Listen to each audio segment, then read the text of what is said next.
Chers téléspectateurs, 5 de pique revient sur le parcours du peintre Kenan Dib. Il est l'auteur d'une importante production iconographique religieuse. Le peintre sera également l'un des premiers portraitistes libanais. Né en 1801 et décédé en 1873 au Liban, Kenan Dib est originaire de la région côtière du Kesserouine. Seule la tradition calligraphique y est reconnue à cette époque.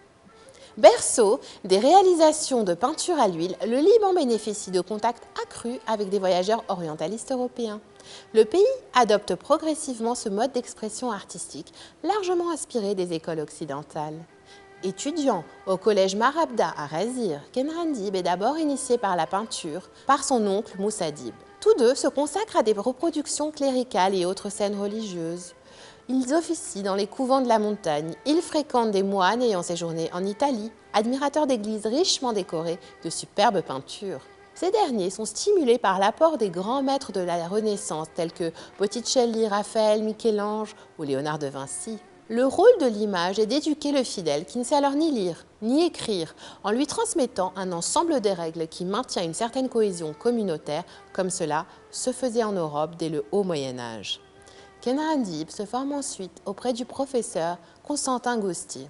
L'homme est arrivé au Liban en 1831 avec les fondateurs de la nouvelle mission jésuite du Proche-Orient. Ces délégations éducatives au Liban ont contribué à l'éveil de la scène artistique.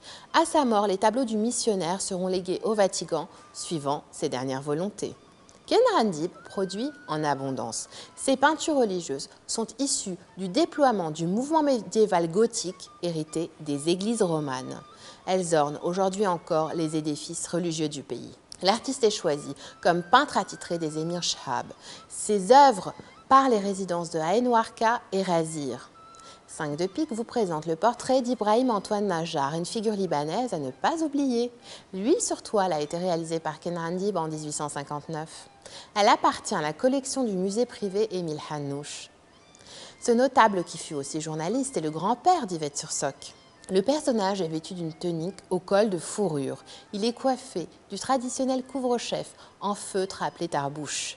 Son imposant collier en or et sa large ceinture en soie complètent son ensemble riche. Sa magnifique chevalière sertie d'une imposante pierre précieuse pointe Hadikat el-Akhbar. On y lit la date du 8 décembre 1859. Ce journal est le premier quotidien du Liban. Il a été lancé un an plus tôt, en 1858, par Khalil Khoury, et ce, malgré le poids de la censure qui sévit durant l'ère ottomane.